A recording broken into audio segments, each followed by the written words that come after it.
Hello friends, ఎలా ఉన్నారు అందరూ? నేను మీ రెడ్డి రాములు. ఈ రోజు మనం మన సనాతన ధర్మాన్ని గురించి, మన పురాణాల్లో ప్రస్తావించబడిన ధనుస్సుల గురించి మాట్లాడుకుందాం. మన సనాతన ధర్మంలో ధనుస్సులకు ఎంతో ప్రాముఖ్యత ఉంది. ధైర్యం, బలం, ధర్మ నిరూపణకు చిహ్నంగా ధనుస్సు నిలుస్తుంది. మరి ఈ వీడియోలో మనం అతి శక్తివంతమైన గదు ధనుస్సులను, వాటిని ఎవరు ఉపయోగించారు, వాటి వెన్నుకున్న ప్రాముఖ్యతను వివరంగా తెలుసుకుందాం. ముందుగా మనం గాంధీవం గురించి మాట్లాడుకుందాం. గాంధీవం అంటే ఎవరికీ తెలియనిది కాదు, మనందరికీ బాగా పరిచయం ఉన్న ధనుస్సు ఇది. ఎందుకంటే ఇది మనం ఎంతో గౌరవించే ధీరోదాత్తుడు అయిన అర్జునుడి ధనుస్సు. ఈ ధనుస్సు చూడటానికి ఎంతో అందంగా, శక్తివంతంగా ఉంటుంది. దీనిని ధనుర్వేదం ప్రకారం దేవతల శిల్పి అయిన విశ్వకర్మ తయారు చేశాడని చెబుతారు.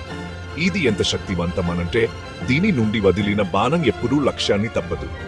అంతేకాదు, ఈ ధనుస్సు నుండి అపరిమితంగా బాణాలు వస్తాయని కూడా చెబుతారు. మహాభారత యుద్ధంలో అర్జునుడు ఈ ధనుస్సు సహాయంతోనే కరవులను జయించాడు. ఈ ధనుస్సు శక్తి, ధైర్యం, క్షత్రధర్మానికి ప్రతీకగా నిలుస్తుంది. ఇక చారంగం విషయానికి వస్తే, ఇది మనందరికీ ఇష్టమైన దేవుడు శ్రీ మహావిష్ణువు ధనుస్సు. ఈ ధనుస్సు చూడటానికి ఎంతో గంభీరంగా ఉంటుంది. దీనిని విశ్వకర్మే తయారు చేశారని చెబుతారు. ఈ ధనుస్సు విశేషం ఏంటంటే, దీనిని శ్రీ మహావిష్ణువు ధర్మాన్ని స్థాపించడానికి, దుష్టులను సంహరించడానికి ఉపయోగిస్తారు.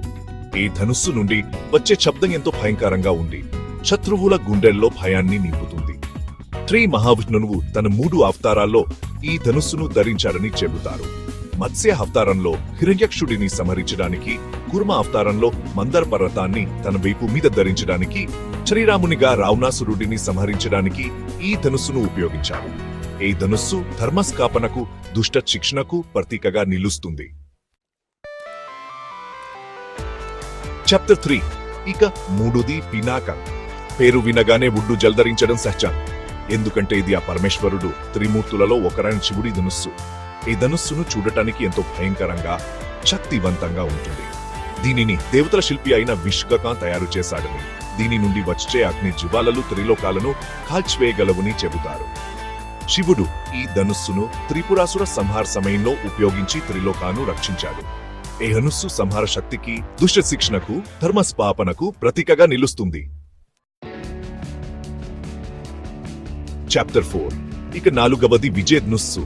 దీనిని ధనుర్వేదం ప్రకారం విశ్వకర్మ తయారు చేశారని, దీనిని కరించిన వ్యక్తికి ఎప్పుడు విజయమే వరిస్తుందని చెబుతారు. ఈ ధనుస్సును మొదట పరశురాముడు ధరించాడు. తర్వాత అతను దీనిని కర్ణుడికి ఇచ్చాడు. కర్ణుడు ఈ ధనుస్సును ధరించి ఎన్నో యుద్ధాల్లో విజయం సాధించాడు. కాని చివరికి మహాభారత యుద్ధంలో అర్జునుడి చేతిలో పరాజితుడయ్యాడు. ఈ ధనుస్సు విజయానికి, ధైర్యానికి, పరాక్రమానికి ప్రతీకగా నిలుస్తుంది.